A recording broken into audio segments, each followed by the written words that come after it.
Many people are convinced that the discovery of dinosaurs dates back to around 350 years ago. A British scientist, while digging in England, found a giant bone and didn't understand what it was because there was no such creature. There were different assumptions, various theories, and more expeditions were sent out to dig until they uncovered the entire world of dinosaurs. There are religious people in the world who were so frightened by the discovery of dinosaurs that they said there was no such thing, because it goes against their beliefs and they don't understand. But Judaism knew about these things long before. The Torah says that the God created the great Tanninim on the 5th day. In the creation story, there are no proper names. When it is written, and God said, "Let the earth bring forth living creatures according to their kinds, cattle, and creeping things, and beasts of the earth." There are no specific names, like lion, bear, or tiger, only general family names. So why are the Tanninim specifically mentioned, and why the great ones?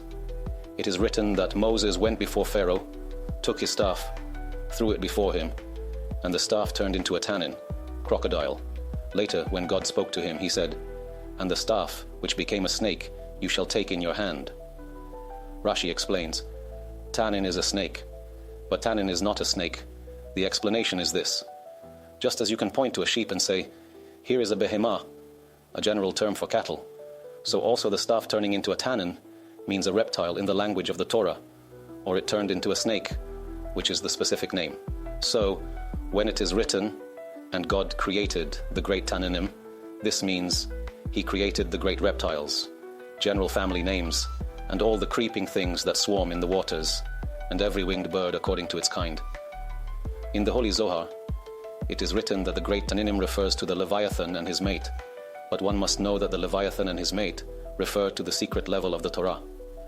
Every verse has 4 levels of interpretation. Rashi taught us a great principle. The simple meaning of the text, Peshat, is never abandoned. This means you can never uproot the verse from its simple meaning and only make it a secret. In its simple meaning, the Holy One, blessed be He, created the great reptiles.